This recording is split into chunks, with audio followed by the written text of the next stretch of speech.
Veebruari videopäevikus räägin sulle perekonna kindlatest asjadest ja võib-olla vähem kindlatest asjadest. Näiteks üks kindel asi on see, et kord nädalas tõlgin ma sarjast Jutud minu 2-aastasega ühe laheda filmi. Kord või 2 kuus kirjutama kindlasti mingisuguse loo. Näiteks veebruari lood olid Kas õnnelikus suhtes võib olla õnnetu ja teine lugu oli Ma lõin oma last. Meie partner Imago Keskus korraldab kindlasti 1 kord kuus Imago klubi ja ülejäänud tegevused on sellised, ma ütleks, ebaregulaarsed ja me lihtsalt vaatame, et mis toimib, mis ei toimi nii lugejate seisukohast kui meie endi seisukohast. Alates aprillist olen ma Eestis tagasi ja alustan kõigepealt paarisuhte nõustamistega ja lastevanemate koolitustega.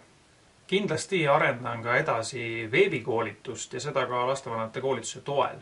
Kutsun sind osalema nii paarisuhte nõustamisel kui ka lastevanemate koolitusele, et kui sind mõni minu lugu või mõte on kõnetanud, siis oled väga oodatud. Ja kui ei ole kõnetanud, siis kutsun sind küsima. Lingid lisainfo lugemiseks ja registreerumiseks on allpool ja märtsis veel minu videosõnum Saksamaalt, kuid aprillis juba näeme Eestis. Järgmiste jutude ja tegudeni!